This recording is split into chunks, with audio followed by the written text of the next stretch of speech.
Voy a poner a grabar, pero pausa. Bueno, espera, puedo poner el volumen acá, si quieres. Va a arrancar la grabación. Hoy tenemos a Valeria Olcochea para hablarnos de grandes desvíos para el fenómeno peano, con una linda foto de una ola. Veremos. Ah, eso es porque estos días todos como que nos sentimos medio surfistas, ¿no? Tipo el pelo. Ahora vamos a hablar. Ahí va. Bueno. El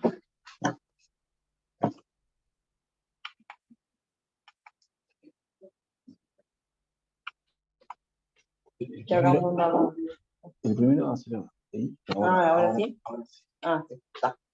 Bueno, esto sería un esquema de cómo va a ser la charla. Voy a arrancar recordando que es un principio de grandes desvíos, sobre todo porque vamos a hablar de grandes desvíos para diferentes órdenes. Entonces voy a repasar cuál era la definición. Les voy a explicar más o menos qué es el fenómeno de piano, o lo que entiendo que es el fenómeno de piano. Voy a contar resultados conocidos de grandes desvíos para el fenómeno de piano, para esa función en particular. Es como el ejemplo de una función para la cual ocurre el fenómeno de piano. Después voy a contar cuáles son los problemas abiertos para todo esto y algunas ideas que hemos estado trabajando con Chichi para este problema. Entonces, en la primera parte, ¿qué es un principio de grandes desvíos? Entonces, consideremos que tenemos un espacio métrico, completo y separable, y sobre la sigma álgebra de Borel, en ese espacio vamos a definir, o vamos a considerar una familia de medidas de probabilidad que están parametrizadas por un parámetro epsilon que tiende a 0. Entonces, vamos a necesitar una función que sea positiva y semicontinua inferior, y una velocidad, sea tal que, en este caso, lambda epsilon tienda a más infinito cuando el parámetro tienda a 0. Y vamos a decir que esta familia de medidas de probabilidad verifica un principio de grandes desvíos con función de tasa i y velocidad lambda, si para todo abierto tenemos esa cota inferior en términos de la función de tasa, y para todo cerrado tenemos esa cota superior. Esta es la definición, y es como una especie de convergencia débil, pero a nivel exponencial. Entonces, en el caso de que tengamos un conjunto, que vamos a decir que es un conjunto bueno para la tasa, cuando se cumple que el ínfimo de la función sobre el interior del conjunto coincide con el ínfimo de la función sobre la clausura. Entonces, si ya es un conjunto bueno para la tasa y se verifica un principio de grande desvío, entonces se cumple ese límite. Es decir, que es como que la probabilidad de ese suceso converge a E a la, o se parece a E a la lambda epsilon por ese límite. Bueno, en el caso de que tengamos un espacio de probabilidad y una familia de variables aleatorias definidas en ese espacio, vamos a decir que verifica un principio de grandes desvíos si la familia de medidas de probabilidad inducidas verifica un principio de grandes desvíos. Y en nuestro caso, las variables aleatorias con las que vamos a trabajar son procesos estocásticos. Bueno, después. A ver. No, digo que esto de principio de grandes desvíos es como una convergencia débil a nivel exponencial. Si para cada suceso A fijo, sería eso. La probabilidad de que de estas familias, la probabilidad de ese suceso converge o se parece a la. Como hay una convergencia, pero a nivel exponencial. Bueno, entonces, en la literatura en general para los grandes desvíos hay como dos enfoques. Un enfoque que es el clásico es conseguir la cota inferior y la cota superior de la definición a partir de conseguir un cambio de medida adecuado. O sea, se busca un cambio de medida adecuado y se trabaja sobre ese cambio de medida para conseguir esas cotas. Bueno, en este contexto aparece el trabajo de Balaban, Kramer, Brenly y Wenzel, que sería el estudio o el trabajo clásico de estudio de grandes desvíos para procesos estocásticos. Y después el otro método, que se llama, que sería como el método de la tensión exponencial, lo que hacen es explotar esto de que el gran desvío es una convergencia débil, pero a nivel exponencial. Entonces, así como para estudiar la convergencia débil podemos usar la tensión, para estudiar la convergencia débil a nivel exponencial vamos a usar la tensión exponencial. Y esta es la definición de tensión exponencial. O sea, la tensión exponencial, perdón, la tensión sería esto mismo, pero sacando el logaritmo y el lambda. La familia extensa, si cumple para cada parámetro, puede encontrar un compacto en el espacio para el cual se cumple eso. Bueno, ya sería una alta.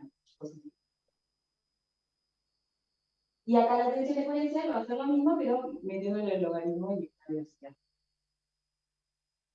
En particular, aprovecho para que después tratemos de recordar esta definición, que para que sea exponencialmente tensa yo voy a necesitar un compacto del espacio. O sea, en nuestro caso, las variables aleatorias van a ser procesos estocásticos, van a ser funciones. Entonces, el espacio va a ser el espacio de las funciones continuas o el espacio de las funciones Kepler.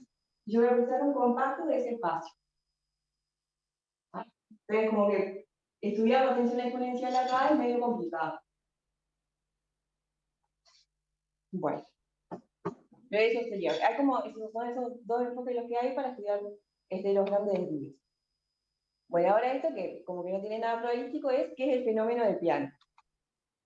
Entonces, consideremos una ecuación diferencial homogénea, ordinaria, en donde esta función B es una función que va de RD en RD.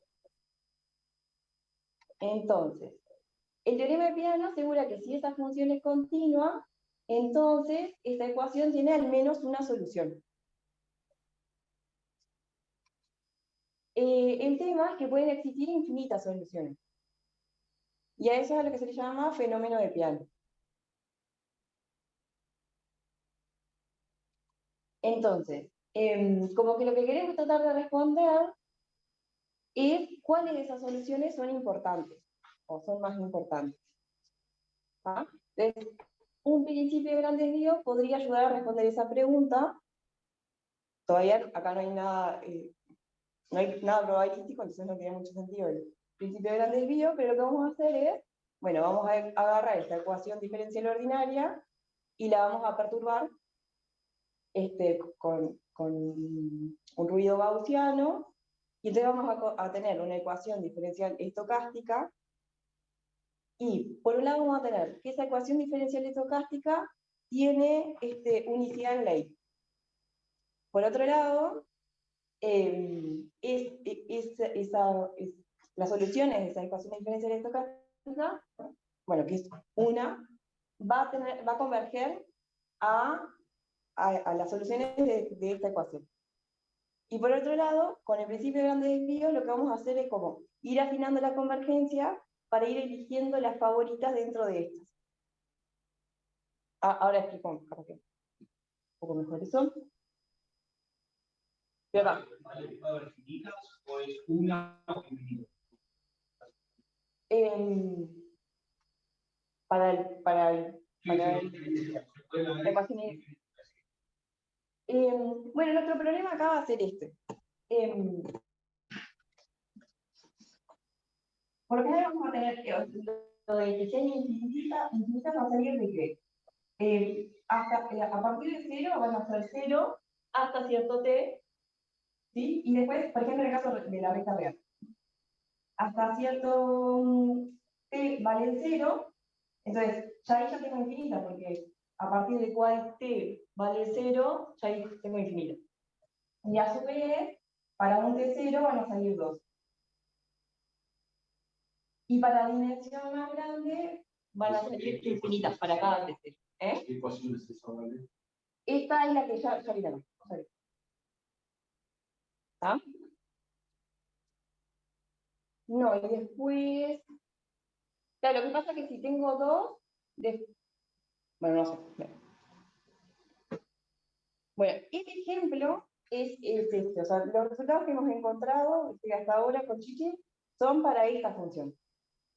Que es una función de RD en RD, que para cada X te da algo así como la raíz de la norma de X, porque gamma va a estar entre 0 y 1, por X.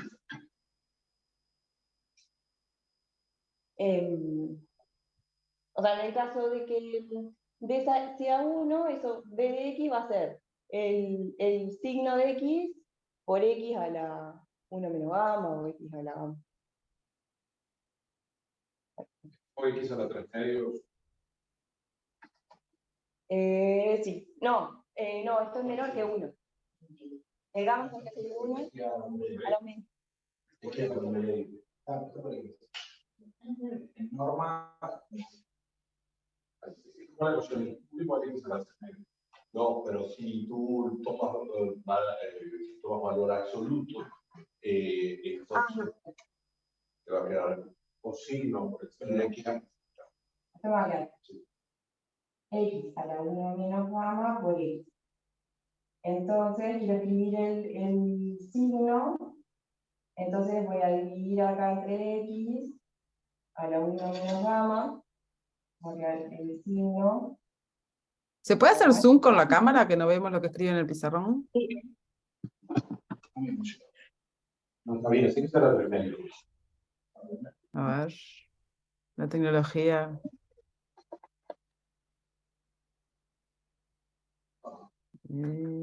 Igual a ver, No sé si se llega a ver. No. sí, pasa que esto es medio. está muy clarito. A ver, ahí sí. A ver. Espera.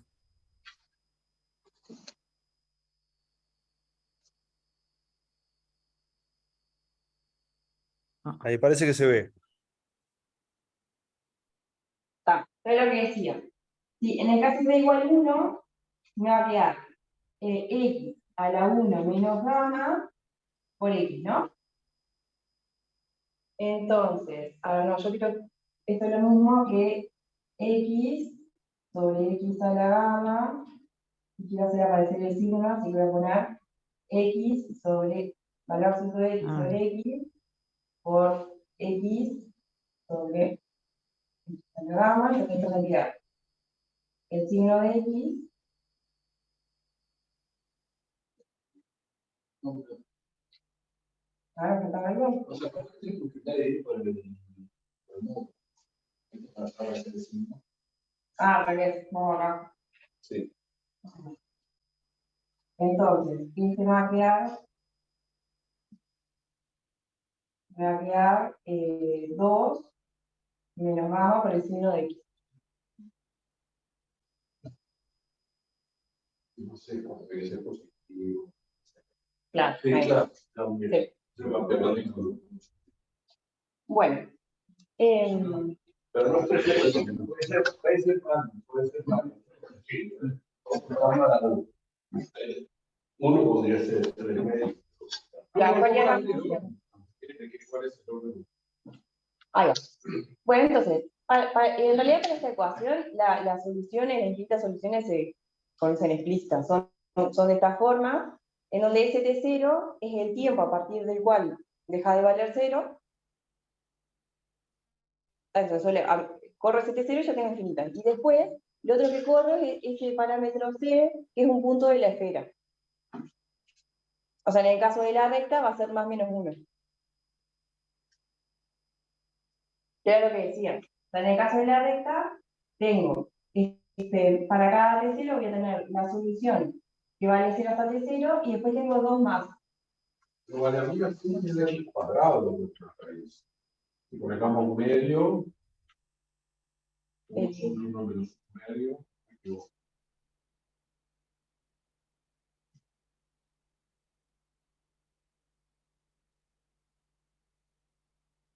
Que no te, decir que no te queda. Que no me queda una raíz, digamos un medio. Sí. Entonces, uno menos un medio, uno menos gamma, un medio abajo, paso el 2 para arriba, me queda un cuadrado. Porque si no, mal algo.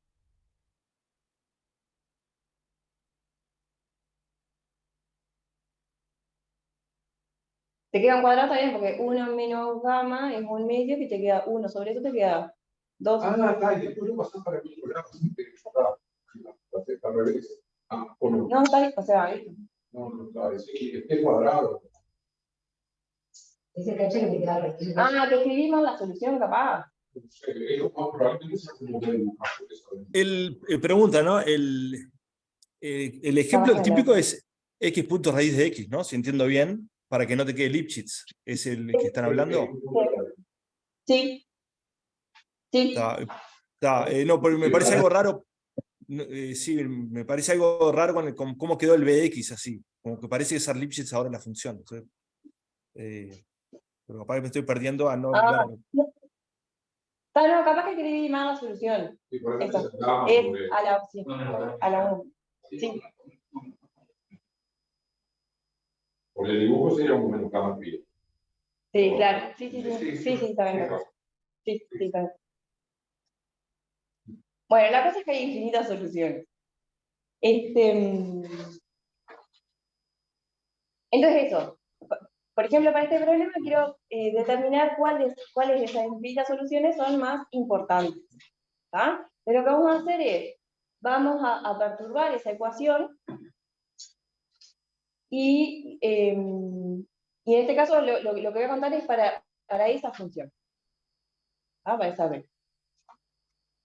Entonces, el espacio, o sea, acá van a ser variables aleatorias que viven en el espacio de las funciones Kepler. En realidad viven en el espacio de las funciones continuas, porque esto no tiene salto.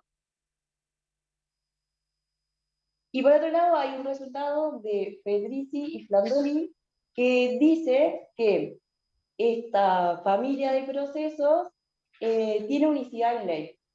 Bueno, y que además está en L a la 2 gamma.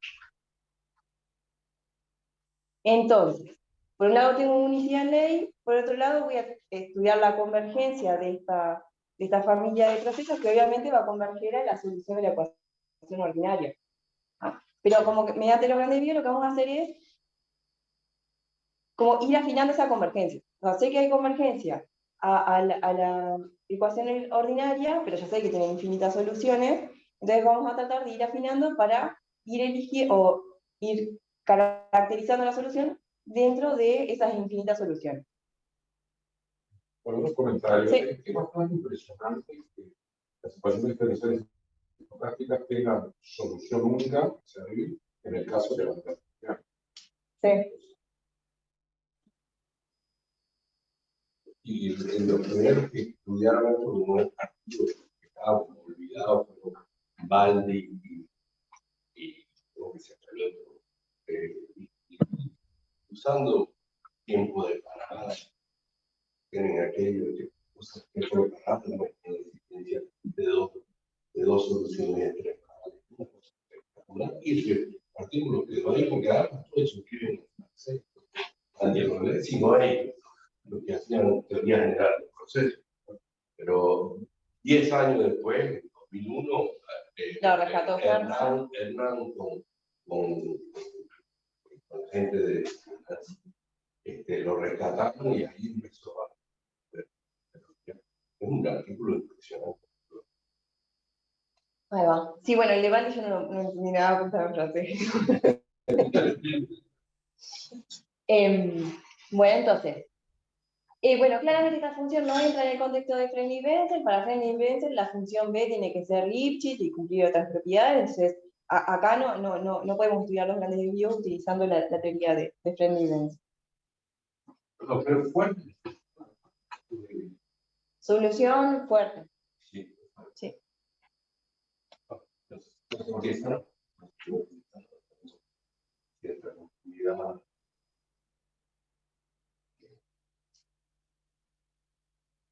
Bueno, entonces el primer resultado, o sea, ahora lo que voy a contar son resultados conocidos para este problema, que esto lo vamos a llamar un principio de grandes desvíos de primer orden, donde la velocidad de convergencia va a ser 1 sobre epsilon cuadrado. Entonces, este resultado lo probó Hermann en el 2001, que era lo que contaba Chichi, y para el caso de la recta, y después hay una extensión de Papaletera del 2019 para el caso de mayor que 1.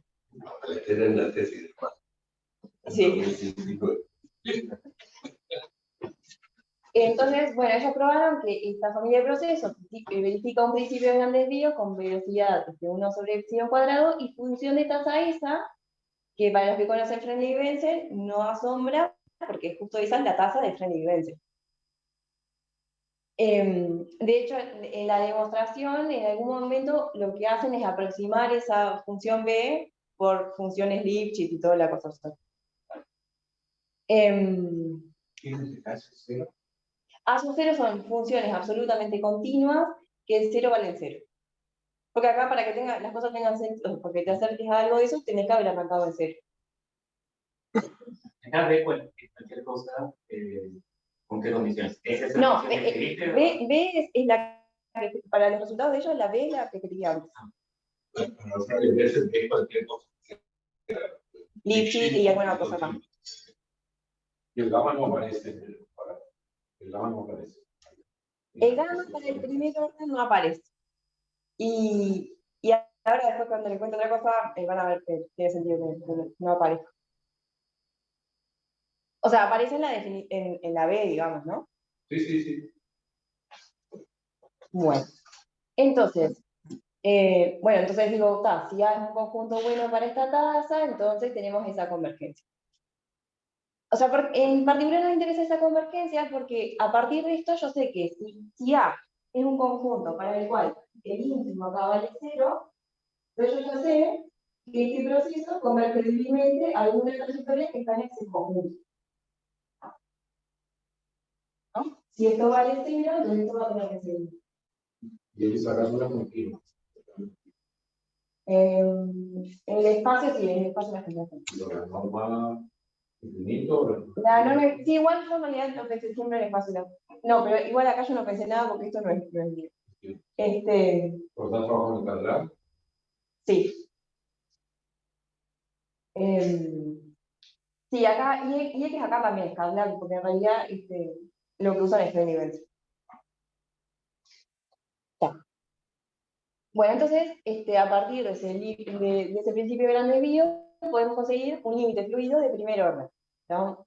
Tenemos entonces que esta familia de procesos converge a una función que está dentro del conjunto de las funciones que anulan a la tasa, pero la tasa va a valer 0 solo cuando lo que está dentro de la integral valga 0. Y lo que está dentro de la integral vale 0, si solo si, phi punto es b de phi. O sea, si solo si, phi es solución de la ecuación ordinaria, que no está dando ninguna información. No, pues ya sabíamos que había infinita y toda la cosa. Pero eso la base se puede decir directamente que es ¿no? Sí. Sí, igual ahora va a tener sentido esto. O sea, está bien que el principio de gran desvío de primer orden no da ninguna información. O sea, me está diciendo que convergía a lo que yo ya sabía que había perturbado eso. Entonces, no da mucha información, entonces vamos a precisar un principio de gran desvío para una velocidad más lenta. Y acá me voy a detener un poquito de por qué tiene que ser una velocidad más lenta.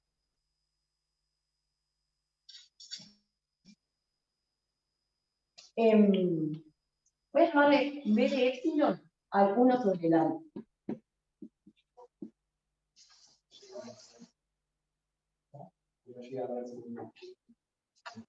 Que no se ve ahí. ¿No se ve ahí o no se ve por ahí? Me parece que no se ve por la nitidez, ¿no? No, No, Un poquito más arriba, eso.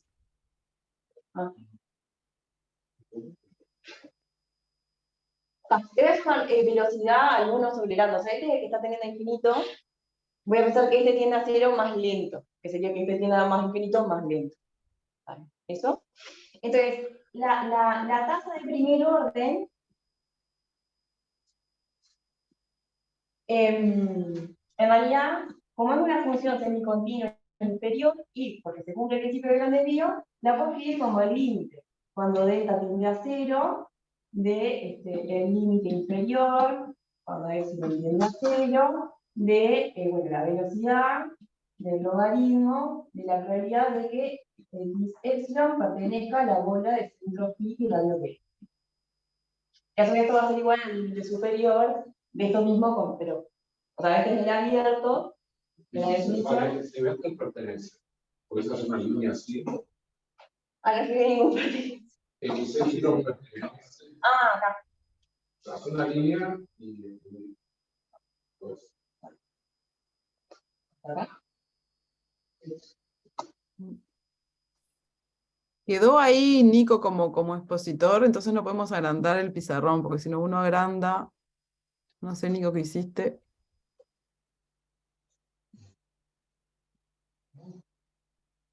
Si te quedó cerca el micrófono o algo. Así que Maine tiene todo el control, puede cambiar. Dejar de compartir, o sea, Ah. No sé, porque vieron que pones ahí, entonces agrandás lo que está viendo en el pizarrón y te queda perfecto, pero ahora no puedo hacerlo. Perdón por la ¿Sí? interrupción. Ahí, Sí. perfecto. mañana. Esa es. Ah, Esa usar el Zoom. ok, sí.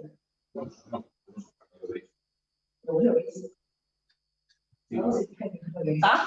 dale. Bueno, Sí, entonces, perfecto.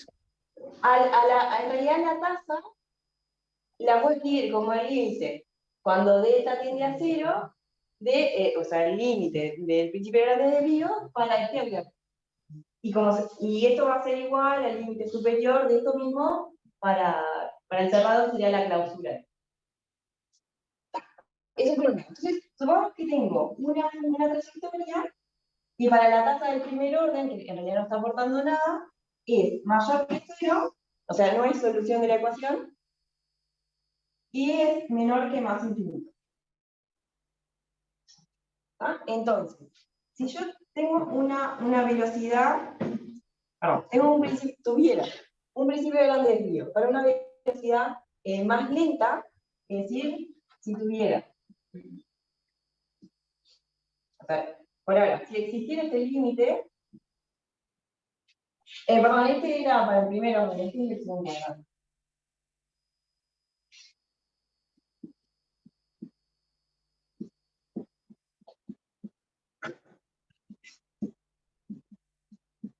¿Ah? O sea, acá estoy llamando otra velocidad, otra tasa para otra velocidad.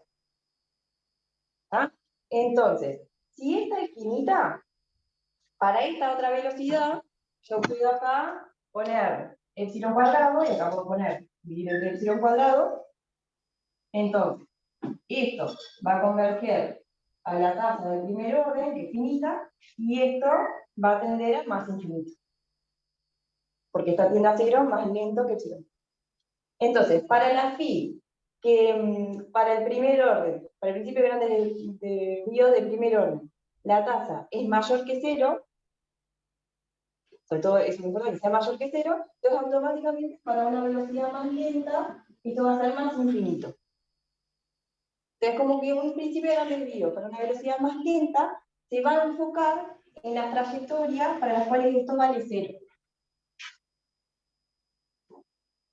Entonces, con el principio de gran desvío de primer orden tengo el proceso converge a una solución de esta ecuación diferencial, pero tiene infinitas soluciones. No me dice nada. Pero si yo consiguiera un principio de gran desvío para un orden más lento, entonces lo que me va a decir es, bueno, converge a una de estas que ahora van a ser menos. Como por una medida como. Sí. Serían las trayectorias de... Exacto. Que son las soluciones. Entonces, ahí viene este resultado, que también es de ellos, que dice que a su vez esta familia verifica un principio de gran desvío con una velocidad más lenta, pero ahora esta velocidad más lenta sí depende de gamma. Recordemos que esta función dependía de gamma, en donde la función de tasa vale, o sea, solo va a valer algo que no sea infinito, solo se va a enfocar en las funciones que son solución de la ecuación ordinaria. Y para todas las otras va a valer más infinito. Bueno, y a su vez, para las que son solución de la ecuación ordinaria, la función de tasa va a depender de un valor propio, que es positivo, que es el valor propio más chico de ese operador de Schrödinger, que está escrito, o sea, que es, para cada función me va a devolver, en vez de la operación de esa función, más o menos la función por una función B que depende allá de V, que depende de la función B.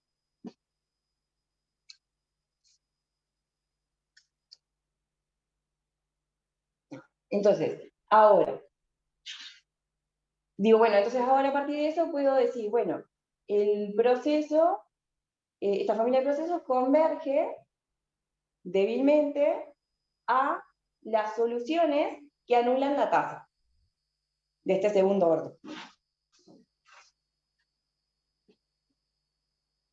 Espera, volví un bueno, poquito eso para es lo atrás, que había ¿vale? dicho antes. Sí. El B, Ahora va a aparecer. la relación de Cameron Martin. Sí. Una riqueza. Sí, el T, porque desde un principio, perdón, no lo dije, que íbamos a pensar en la ecuación, la ordinaria, con T entre 0 y T grande. Ah, ok, sí. Sí, es ese. Puede que explote. Ahí va. Ok. Está. Pau, ¿vos querías preguntar algo? No, estaba mirando fijamente la ecuación.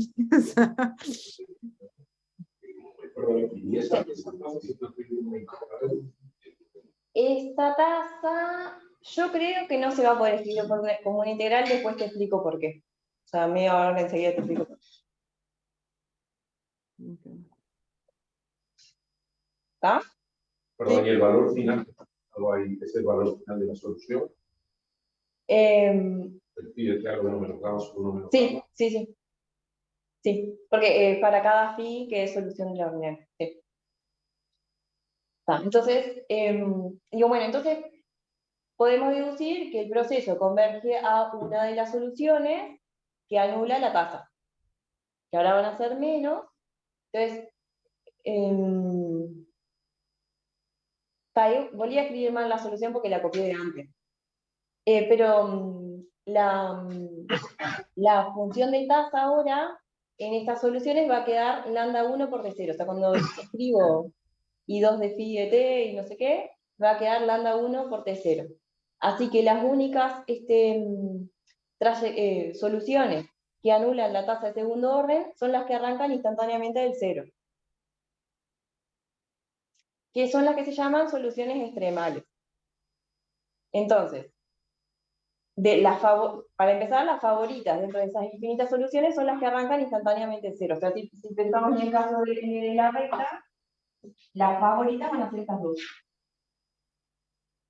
Que de hecho esto es lo que dice el paper de Baldi. Estudia los grandes desvíos para este caso y prueba que hay convergencia en alguna de esas extremales.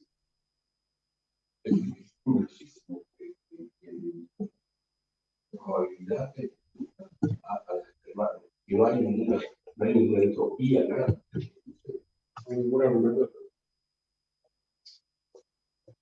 Ahí va. Bueno. Lo que pasa es que Romiano te saca de texto enseguida. Claro. Rápido. Sí. Bueno, entonces. Está. ¿Listo? Entonces ahora, ¿cuáles serían los problemas abiertos? Bueno, ¿podríamos ahora determinar una solución extremal favorita dentro, o sea, dentro de las extremales una favorita? O sea, yo precisaría ahora una velocidad más lenta que esa la del teorema. No son simétricas en este caso, son simétricas. Sí. O si todos elegir una de Claro, entre estas dos, sí. Pero no es simétrico el problema. Elegís una, elegís la otra. No sé. Bueno, porque ¿qué pasa? En el caso de RD, Sobre el F, ahí hay mucho más complejidad, ahí hay más. sí. No, porque en el caso de RD, ¿se acuerdan que la solución era C por tal cosa donde C era un punto de la esfera? Entonces, por más que arranquen desde cero, tengo infinitas igual. Está. Después. Pero no tanto como para No, en una esfera. O sea, la phi de t era c por tal cosa, que esto era lo que escribí mal, pero esta c es un punto de la esfera. Es como el más menos 1 Mi pregunta es si no hay simetría para este problema. Y bueno, para las soluciones. bueno, eso también va a depender para esta b, podría ser. Claro. Vamos a decir Ahí que está. la medida de Juan, ¿cómo? Debería ser una medida ¿por qué no es la medida uniforme? No, yo creo que si vos decís, la línea favorita, entonces la fuente sí está la favorita. En la esfera, ¿Eh? y en la esfera, Pregunto porque no entiendo bien.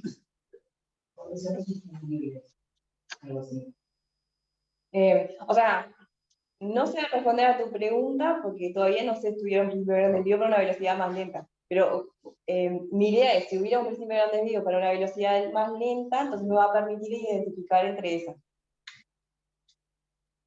Claro, pero capaz es un fenómeno que no se ve con esta función. Puede ser también. Sí. Pero la simetría es duro, si es así. Sí. Sí. Bueno, después, claro, ¿qué pasa para otras funciones B para las cuales también se cumple el fenómeno de Peano?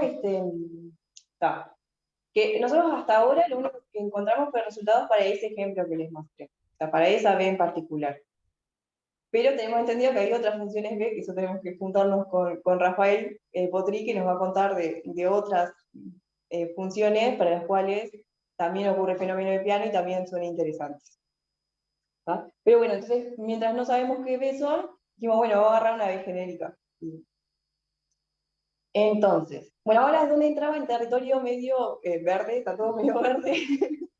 Pero bueno, lo que les voy a contar son algunas ideas que hemos estado trabajando con Chichi. No sé cómo. Entonces, estos resultados salen de hacer un enfoque de principio de gran desvío para este problema utilizando cambio de medida. Entonces, lo que pensamos con Chichi es, bueno, vamos a tratar de mirar este problema desde el enfoque de la tensión exponencial. Entonces, para entender este enfoque, como el resultado más importante capaz es el teorema de Crick, o inverso del lema de Barada, que te dice que si vos tenés una familia de variables aleatorias que es exponencialmente tensa, la parte de ser exponencialmente tensa es súper dura, y existe este límite, lambda f, para toda función continua y acotada en el espacio, entonces se verifica un principio de gran desvío y además la función de tasa es como el dual de esta lambda f. Eso es lo que dice el teorema de Crick. Ahora nuestro problema es que este es un proceso de cerrado. Entonces yo tendría que estar, la f tendría que ser un funcional, ¿no? Y tendría que calcular la esperanza de este funcional evaluado en el proceso, como yo no sé cuál es la esperanza. Entonces lo que vamos a hacer es, vamos a fijar un tiempo, esperamos un tiempo fijo, y todo lo una variable aleatoria en el revés. Entonces ahora esto va a ser una función, pues voy a anotar en el revés. Entonces capaz que hay más chance de que yo pueda calcular esa esperanza. Y no hay punto de vehículo. Estaba parecido. Yo hice un comentario en el sur.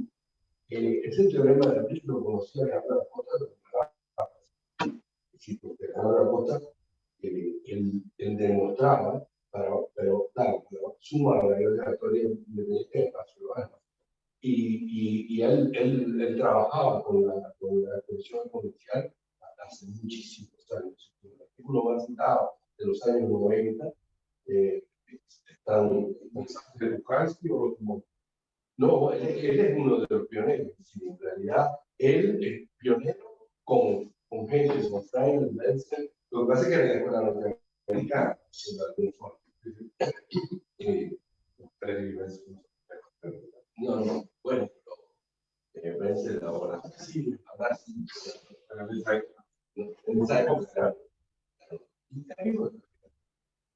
Sí, sí, me dijo que fue a visitar en el 2010. Yo,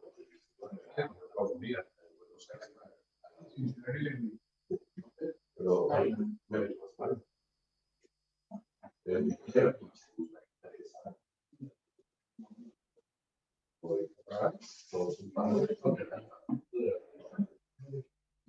Bueno, ahí va. Bueno, entonces, digo, yo lo que hice es calcular esto para cada t fijo.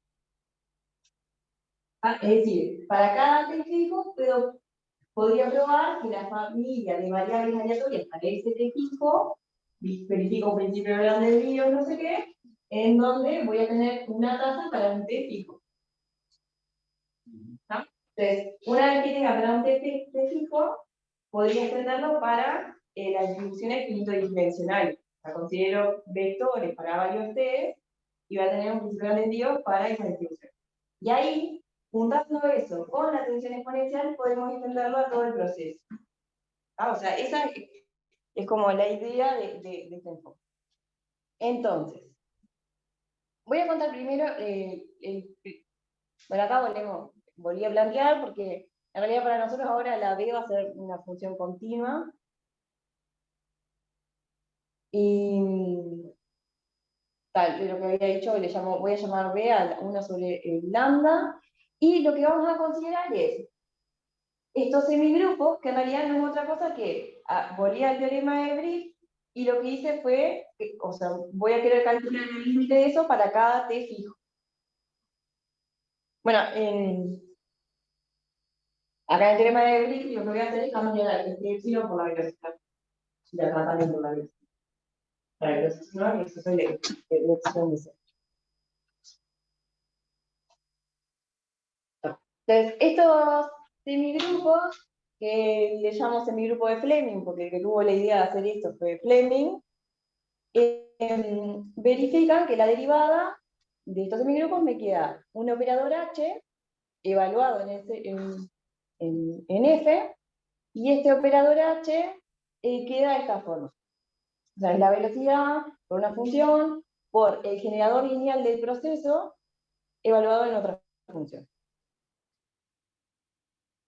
En este caso, el generador lineal del proceso tiene esa forma, o sea, me queda para cada función, bueno, para la cual exista el gradiente del laplaciano, me queda el gradiente por b más epsilon cuadrado sobre 2 por el laplaciano. Así que este generador me queda de esa forma. Entonces, voy a contar primero qué pasa cuando b de epsilon es epsilon cuadrado, por eso hay un cambio. O sea, si b de epsilon es epsilon cuadrado, sabéis con lo de b de epsilon, lo que esto, se va a bajar esto. El tercer término tiende a 0, y tal vez me queda esto por esto, el más eso. Pero en el caso es que la velocidad tienda a 0, más lento que epsilon cuadrado, entonces me queda este pedazo y este se me va. O sea, ¿por qué digo esto? Porque en el caso de que la velocidad sea epsilon cuadrado, la tasa de grande desvío la voy a poder escribir como una integral.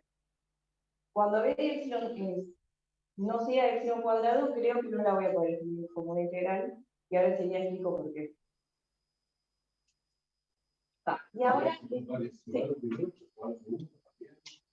sí, o sea, sí, exacto. sí, pero si ves epsilon cuadrado, entonces queda 2. Y si es más lento, vamos a y eso es lo que pasa en lo que demostraron. Lo que pasa es que yo quería decir, esto lo sacó, si bien la demostración del tipo de página, y esto es la demostración del principio, del primer principio, sale inmediato. Una cosa que no expliqué, porque, o sea, si uno mira el teorema de Brick, yo lo que quiero hacer es estudiar la convergencia de esa F. Pero en vez de estudiar la convergencia del semigrupo, lo que vamos a hacer es estudiar la convergencia del generador del semigrupo. Por eso es que estoy ya pensando en que le quiero calcular el límite a esto. A la H, no a la F, exacto.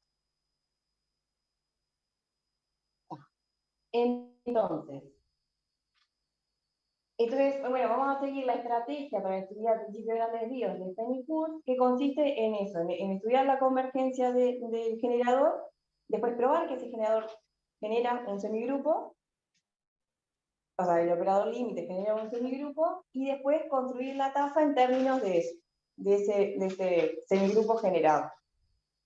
Entonces, el paso 1, para tener un gran desvío según este enfoque, es tener convergencia de generador. Y en este caso, cuando tenemos convergencia de generador, estoy pensando en el caso epsilon cuadrado, en donde el operador límite termina dependiendo solo, o sea, para cada función, solo depende de cuánto vale x y cuánto vale el gradiente de la misma. O sea, que en realidad lo puedo escribir como acá, ¿no? Para cada f, lo puedo escribir como una función h, que solo depende de x y del gradiente, en donde esta función h y está acá. Porque se acuerdan que el tercer término se dice, exacto.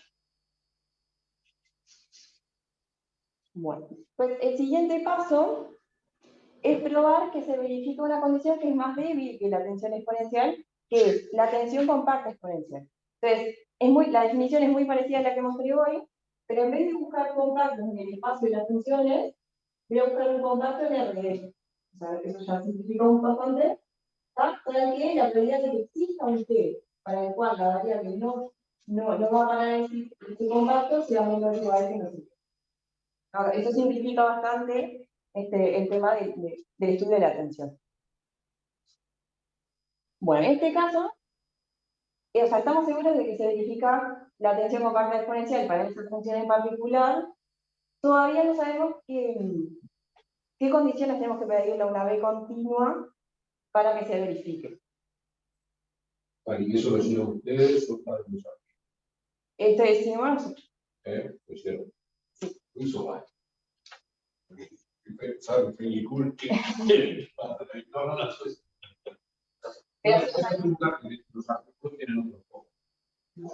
sí. Sí, el cambio de ahora este lo tiene. Sí, ese es para ver eso. Entonces, de hecho, este es el paso que todavía estamos ahí porque no sabemos qué tenemos que pedirle a la B para que se cumpla esto. Ni siquiera otra vez tienen.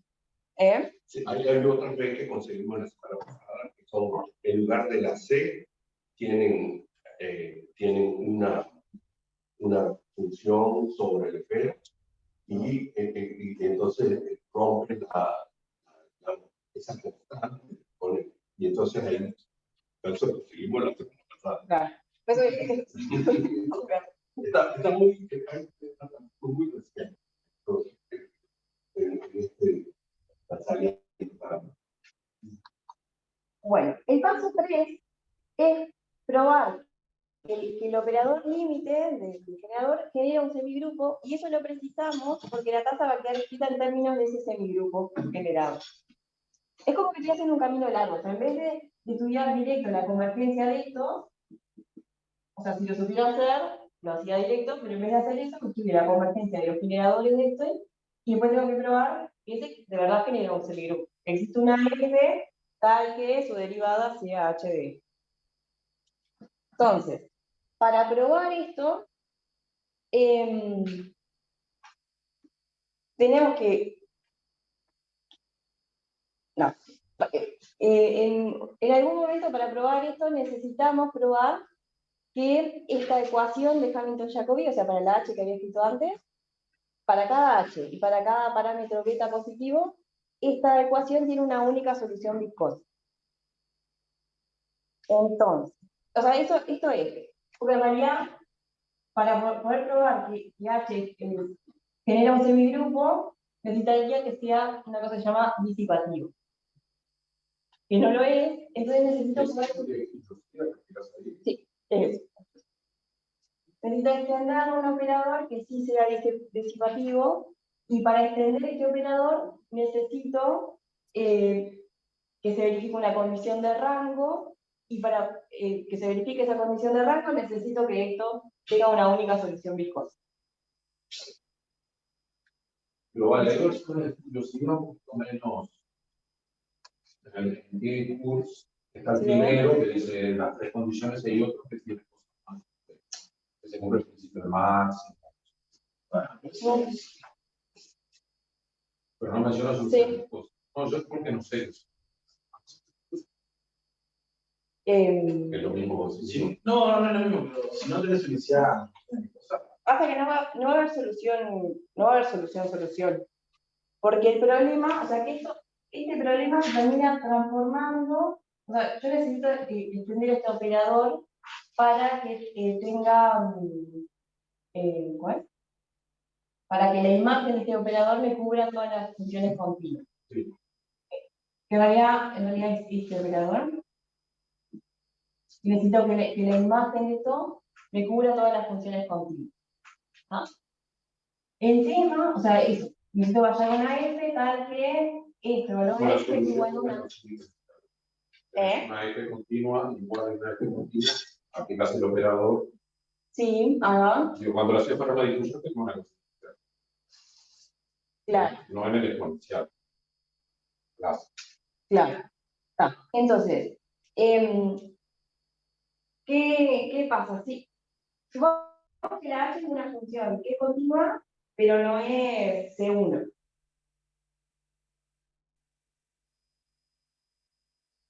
¿No? Entonces, en realidad, a ver cómo es. A la H, no, a la F la podría escribir como H más beta por esto, entonces no puedo asegurar que la F sea C1. ¿Me explico ahí? Entonces, como esta ecuación no va a tener una solución, o sea, para cada H, o sea, sobre todo para las H que son continuas, pero no son C1, no va a tener una solución. Claro. Entonces tenemos que recurrir a soluciones. Tenemos un resultado que nos dice que esta ecuación, porque esta H es bastante particular, tiene al menos una solución viscosa, pero yo necesito que haya solo una para que el semigrupo me quede bien definido. Entonces necesito la unicidad. Y para tener la unicidad, necesitamos probar que se verifica una cosa que se llama principio de comparación, que básicamente te asegura que si existe al menos una solución viscosa, entonces es única. Eso es el principio de comparación. En este caso, también que acá no hay nada de probabilidad. Para esta ecuación de Hamilton-Jacobi, probamos que se verifica el principio de comparación. Esto me asegura que entonces existe un semigrupo, o sea que ese semigrupo está bien definido. Entonces, como se verifican los pasos 1, 2, 3, el 2, porque todavía no sabemos qué condiciones tiene que cumplir la B para cumplir eso de la contención compacta, el 1 y el 3 seguro que sí.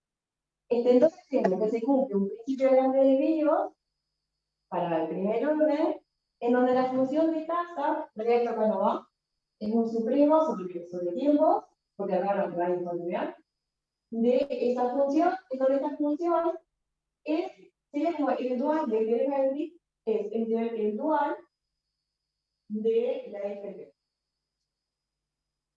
¿Vale? O sea, es el Gregory para ver. Y esa FP es el grupo generado por H.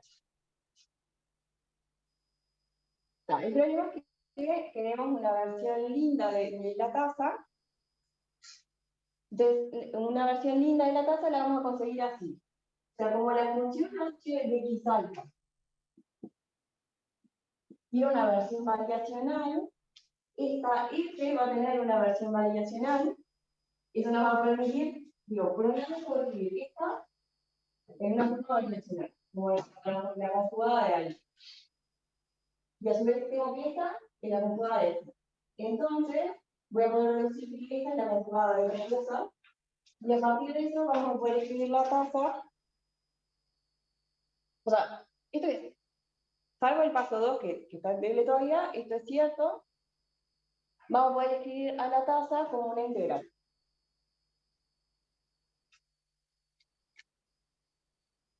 En donde en principio es que para nuestras cuentas podría ser más infinito, pero lo dejé como un t fijo, porque todavía no sé qué tiene que pasar con la b para que se cumpla lo del paso 2. Esta L de acá es exactamente la misma, la del resultado de Hermann, entonces no hay ninguna novedad.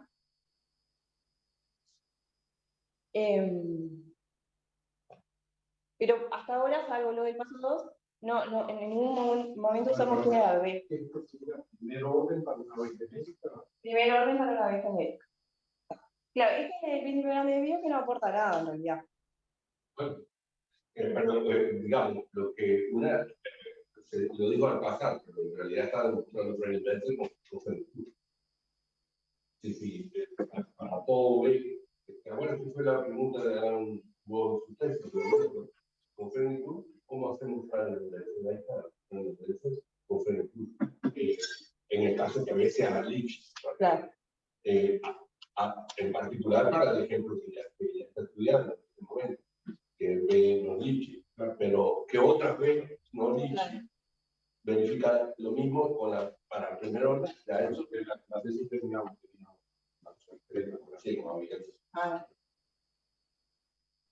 Bueno, entonces la pregunta ahora es qué pasa con otras velocidades, que es lo que interesa, ¿no? Bueno, entonces, con Chichi decidimos volver medio al origen.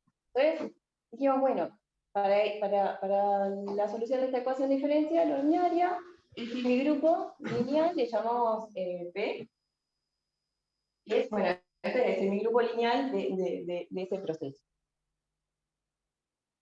Y por otro lado, porque, ¿qué pasa? Nosotros ya conocemos el resultado de Hermann, entonces ya sabemos que de alguna manera tiene que aparecer un operador de Schrödinger. Tal, todavía no sabemos cómo meterlo, ¿no? Entonces, por un lado, si ves la función de la lógica de RDNR, que después vamos a ver alguna cosa, se define el grupo de Schrödinger así. O sea, para cada F, que es la esperanza de F de X más infinita, podría la menos integral de la función beta en X más infinita.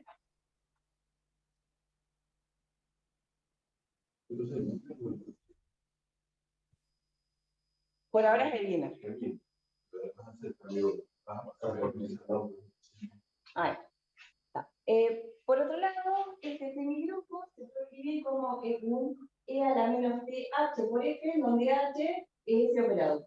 O sea, no es el mismo H, es otro H, menos un medio de la laplaciano más B por F. O sea, para cada función es menos un medio de la laplaciano de la función más B por F. Y Chichi, este es un resultado de Chichi de hace como 2 días, 3, que dice que si ves un potencial, entonces el semigrupo lineal de ese proceso se puede escribir en términos de un semigrupo de Schrödinger para esta función. Y esta función es exactamente la que aparecía en el resultado de ayer. Entonces, ahora por otro lado, ¿de dónde sale esto de la divergencia? Es de que en algún momento tenemos que sacarnos de encima esta integral estocástica y aplicamos un mito, y de ahí es que aparece la divergencia. Entonces, ahora volvemos a lo del semigrupo de Fleming. Ese semigrupo de Fleming en realidad es la velocidad por logaritmo de el generador lineal, perdón, el semigrupo lineal evaluado en esta función.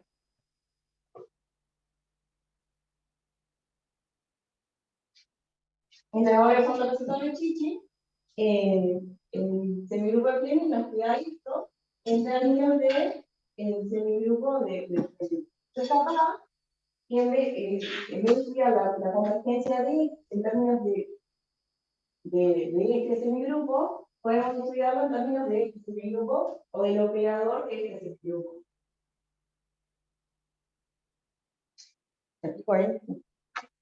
Está. Bueno. Y en realidad, así. Acá ya tengo la chafleta porque mis cuentas llegaron hasta ahí porque tenía que ponerme a preparar la presentación esta.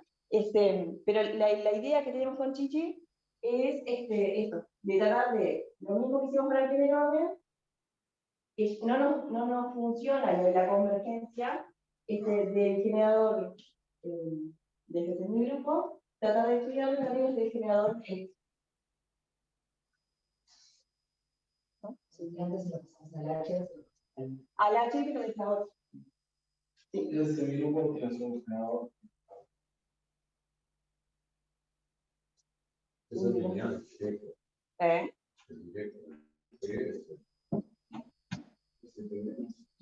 Agregar este caso.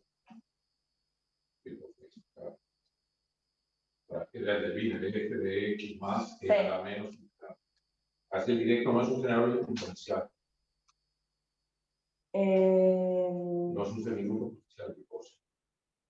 En realidad, sí. O sea, vamos a tener que arreglar esto, ¿no? Es un semigrupo 1, no es unidad a eso. Sí, claro, que estamos ubicando, no estamos en exacto. Sí, pero después toma el logaritmo y pasa al exponencial. Aunque hay porque tienes un descuento, ¿no? Porque vos, A menos B actúa con un descuento temporal, es el mejor. Dios me pasa para eso, ¿no? Sí. Pero quizá para decir que en realidad no es un resultado en ti, pero yo lo que hice fue, yo leí un poco a Pelletera y hice, digo, bueno, yo quizá pueda hacer una especie de máster también. Y en realidad hemos trabajado bastante para ello, nos dimos cuenta que en realidad la formulación que ellos hacen es muy sencilla. Lo que hace el cálculo de todas que no entienden. Hagan la ecuación que está allá, ¿no? De x de t con el ruido. Dividen entre b. Al dividir entre b, escriben otra ecuación que ahora es x de t sobre épsilon dividido épsilon. Esa se llama z de t. Ahora tiene un drift que depende de épsilon, pero la varianza del movimiento radial es nula.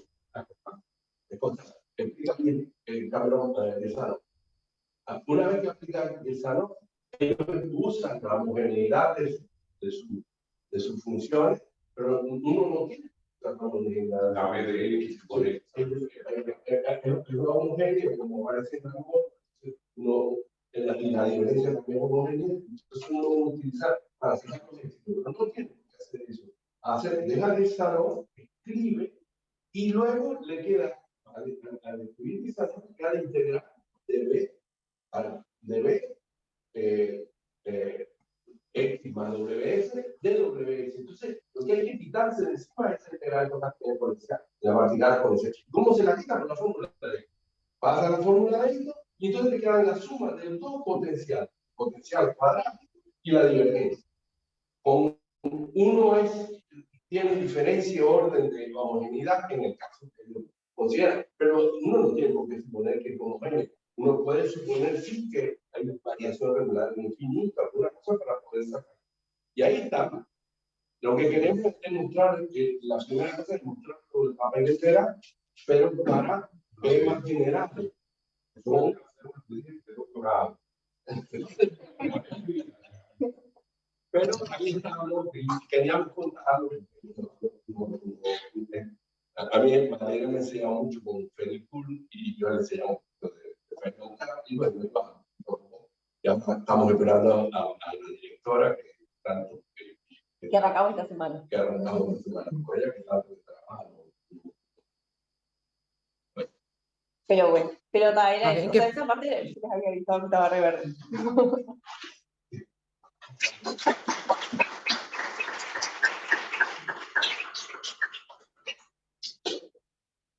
Bueno, preguntas desde el Zoom.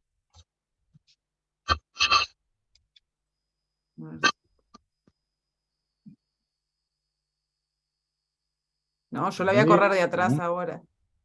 A estudiarle todo lo que ya hicieron. Pongo a Valeria para que vean a Valeria. Bueno, preguntas acá. ¿Alguna pregunta? Si era algo usando.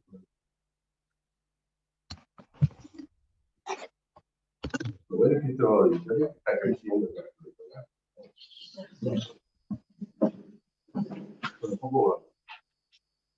Mi pregunta es, cuando tú escribís el T a la menos epsilon por una f de x, donde f es una función del proceso, Sí. eso no habría una, no sé, digo, ¿qué tipo de f? ¿Te basta con una clase de f para...?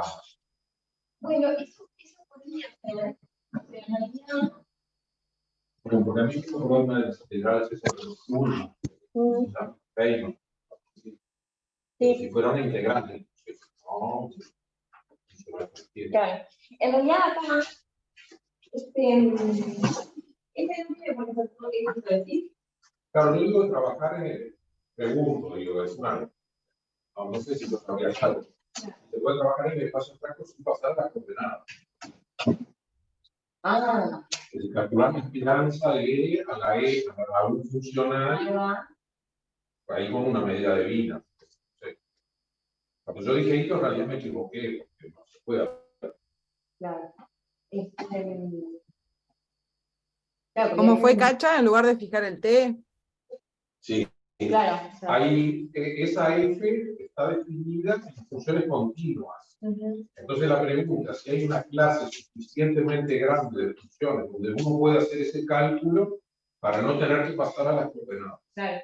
Sí, o sea, sí hay teoremas como que más fuertes que te cambian esto por conjuntos más chicos. Sí, Y si se cumple acá, entonces se va a Entiendo. cumplir acá. Capaz que sí que pero podríamos. ¿qué tipo de conjuntos son?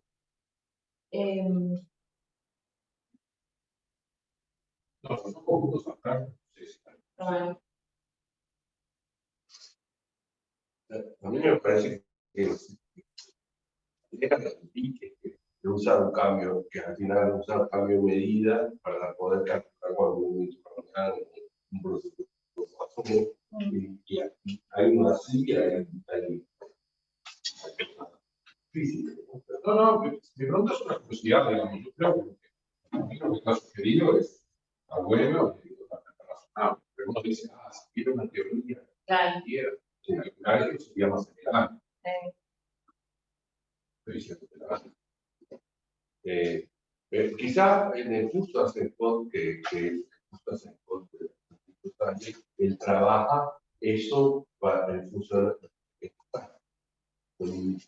con valores x en un espacio básico. Y entonces, a partir de allí, da el teorema de tensión exponencial y quizás aquí había cosas, pero el curso se está muy basado en los cursos, en los artículos de los cursos de los años 60 y 70. Pero yo no sé, sería interesantísimo. No, yo podría poner ahí una integral entre 0 y t y una f arbitraria de x epsilon s que es una integral de toda la trayectoria. Claro. Entonces uno ahí sí pasa. Claro. Pero es una clase muy chica, yo Claro. no creo. De la finanza, por ejemplo, se usan esas cosas, también usan máximo. La función usa al máximo el proceso ya tiene. Claro. Voy a decir acá, le cambia las funciones que se pueden escribir como la integral de alguien, en donde sea alguien. Una función ahí, una clase más chica de funciones que permite calcularlo. Pero digo, es una función. En realidad, si te fijaron, nosotros estuvimos trabajando acá sobre una función muy chiquita que son las funciones de uno.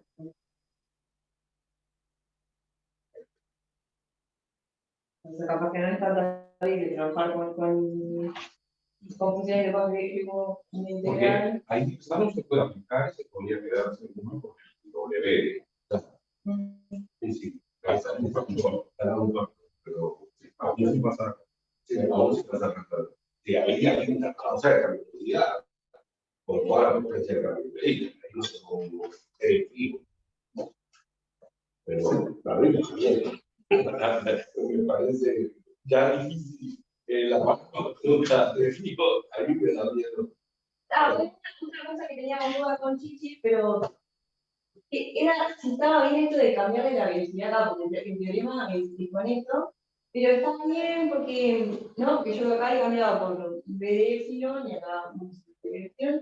Está bien porque este en realidad es un brazo del lema de Baradán, y el lema de Baradán es con velocidad. La velocidad, Claro, el lema de Baradán,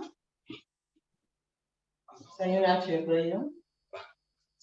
No, Para la escuela. ahí. Dice que si tu familia de variables verifica un principio de gran desvío con tasa I, entonces, ¿cómo es?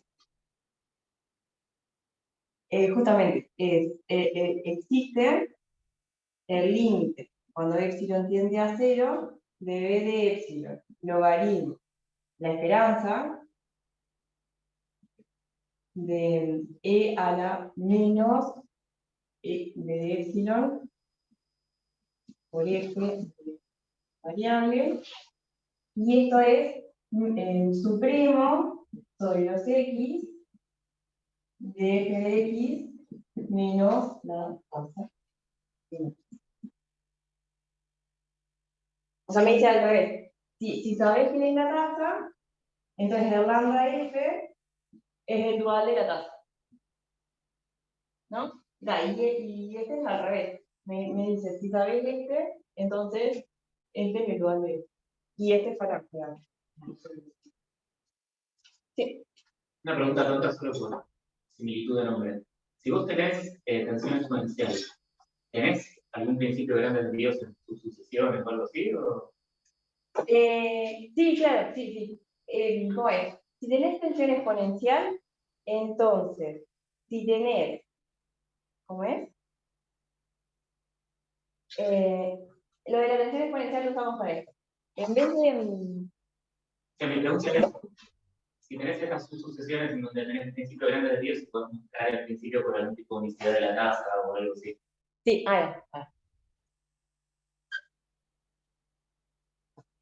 sea, si tenés tensión exponencial, podemos cambiar esto cerrado por compacto.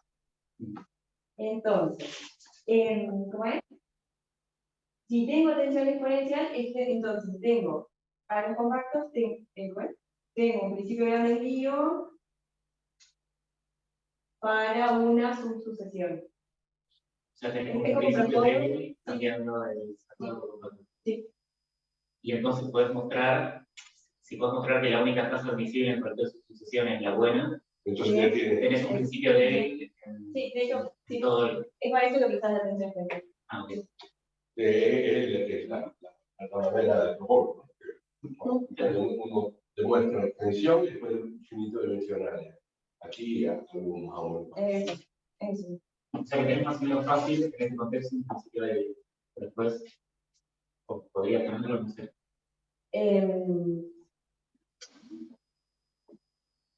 Vos ya conocés la tasa porque sabés cuál es. Sí. Entonces no podés usar los argumentos de subsucesión y decir que en cualquier subsucesión esta tiene que ser la tasa, entonces tengo un principio de él. Claro.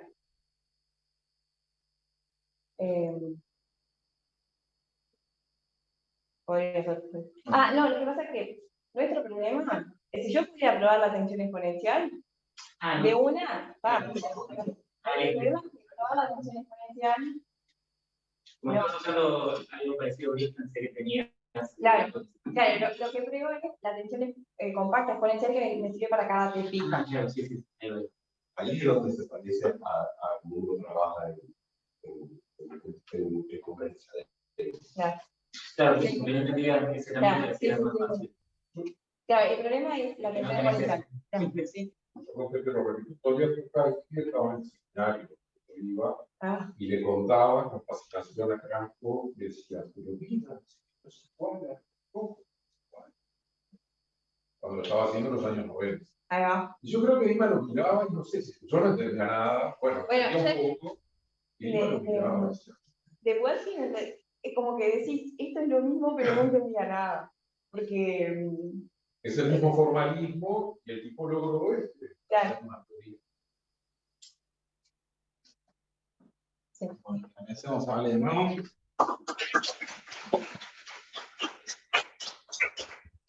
Y nos vemos el viernes que viene con los que están en Zoom y con los que están acá también.